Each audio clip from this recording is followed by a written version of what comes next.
Hai guys, jumpa lagi. Kali ini kita mau membahas soal pembentukan sebuah bangsa. Bangsa Indonesia jelas sudah terbentuk, bahkan sejak zaman Sumpah Pemuda.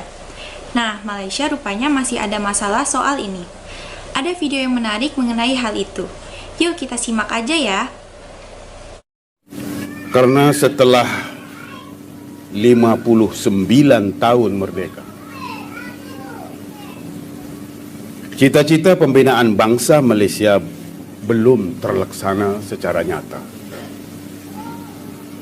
Kita ada rakyat Malaysia, kita ada warga negara Malaysia, tapi belum wujud secara nyata dan konkret yang namanya bangsa Malaysia. Mungkin kita boleh bersetuju dengan apa yang disebut oleh sahabat kita Allahyarham Rustam Ehsani, yang pada tahun 2006, 10 tahun yang lalu, beliau mengatakan dalam bukunya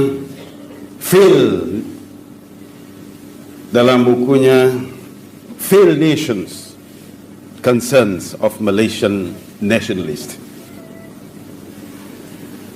Beliau mengatakan, political events in Malaysia during the last few years have convinced me that Malaysia is just a state without nation.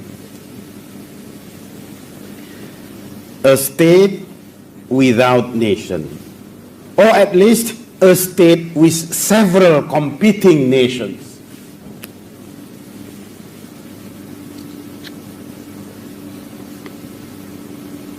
Rustam Ehsani menyebutnya sebagai concerns of Malaysian nationalists. Tapi hati kecil saya mengatakan, apakah ini bukan suatu aib nasional? Setelah hampir 60 tahun, kita masih berbicara soal perpaduan kaum, integrasi nasional, tapi belum dengan yakin kita berbicara tentang bangsa Malaysia.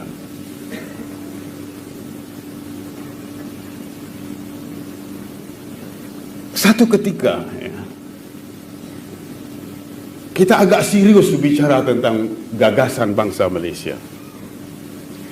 Waktu itu kita sedang gairah-gairahnya berbicara tentang wawasan 2020.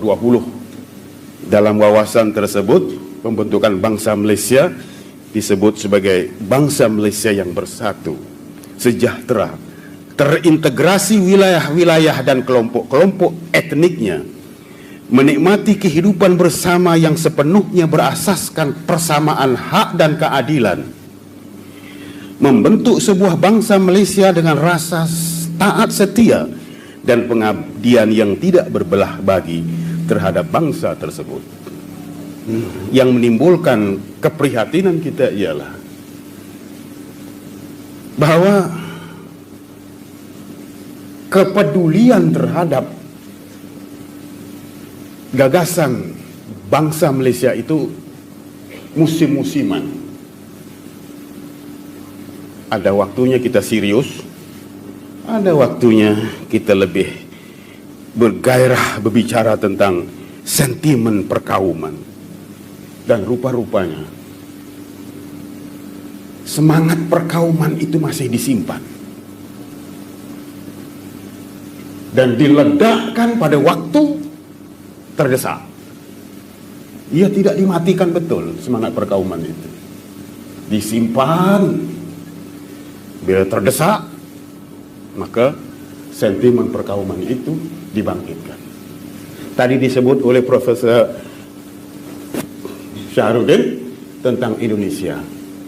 Di Indonesia ada satu konsep yang namanya wawasan Nusantara.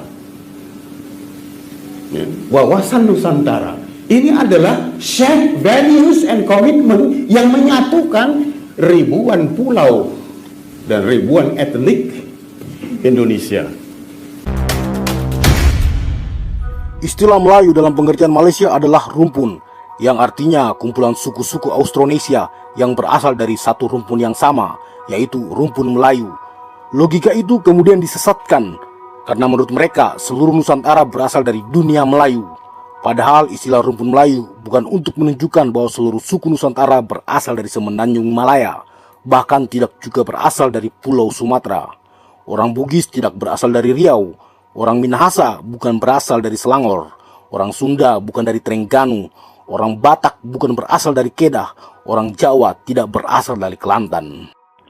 Istilah Melayu yang dimartabatkan Sriwijaya hanya sekedar istilah yang lugas dan digunakan oleh orang-orang Eropa di abad 19 untuk menggolongkan ras Austronesia. Nusantara Indonesia bukan berasal dari alam Melayu Malaysia, justru sebaliknya. Melayu Malaysia adalah bagian kecil dari Nusantara Indonesia. Mau diakui atau tidak, orang Malaysia adalah keturunan orang-orang Indonesia. Ada kegagalan nalar untuk membedakan kalimat part of dan came from.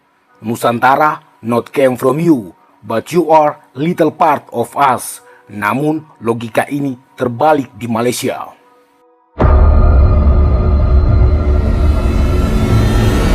Inilah kekeliruan logika yang berimplikasi melahirkan kesalahan penafsiran. Istilah rumpun ras Melayu memang digunakan juga di Indonesia hingga muncul istilah-istilah lain sebagai turunannya, seperti istilah Deutero Melayu atau Proto Melayu. Namun hari ini, orang-orang Indonesia kembali menggunakan istilah ras Austronesia dan Melanesia. Istilah Melayu dikembalikan menjadi istilah untuk menyebut sebuah suku terhormat yang ada di Sumatera dan Kalimantan. Mengapa demikian? Karena konsep Melayu telah berubah menjadi sebuah konsep politik. Ada upaya politisasi Melayu. Terminologi Melayu di Malaysia sama sekali tidak berbasis kebudayaan, namun sebuah identitas politis yang sengaja diciptakan akibat kegagapan mereka menemukan identitas nasionalnya.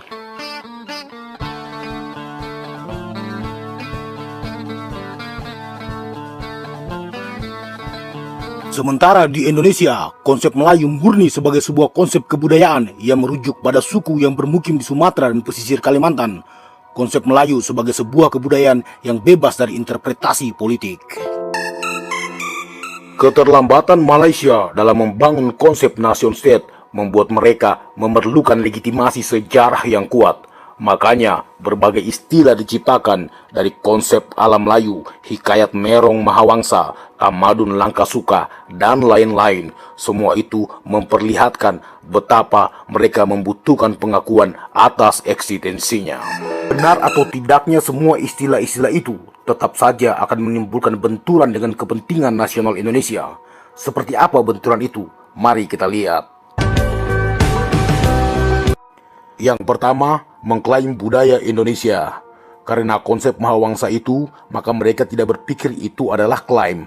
Menurut logika berpikir mereka, Nusantara Indonesia adalah bagian dari Mahawangsa Malaysia. Mereka kesulitan membedakan bahwa Melayu Malaysia adalah bagian dari Nusantara, bukan sebaliknya. Yang kedua, bagi mereka, Mahawangsa Melayu adalah puncak segala bangsa, dan seluruh suku Nusantara berasal dari situ. Makanya seluruh suku-suku dari Indonesia dijustifikasi sebagai Melayu. Ini mengancam keragaman etnis di Indonesia. Yang ketiga, mereka berusaha mendominasi istilah Melayu dengan mendefinisikannya secara serampangan, lalu membangun doktrin superioritas atas suku-suku lain di Nusantara. Hal ini pasti akan menimbulkan gesekan dan berefek ke Indonesia yang berbasis keragaman suku. Yang keempat, akibat dominasi Malaysia terhadap terminologi Melayu membuat orang-orang Indonesia risih dengan istilah Melayu yang selalu terasosiasi dengan Malaysia. Padahal dari aspek sejarah, Melayu berasal dari Indonesia dan suku-suku Melayu asli juga berada di Sumatera dan Kalimantan. Melayu adalah konsep kebudayaan yang berasal dari Indonesia dan Indonesia wajib menjaga legasi itu.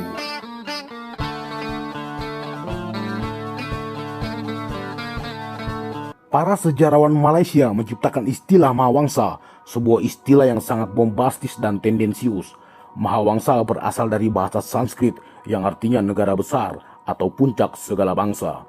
Pertanyaannya, jika memang Mahawangsa, sejak kapan kerajaan-kerajaan di Malaysia menguasai Nusantara? Ada yang tahu jawabannya? Silakan.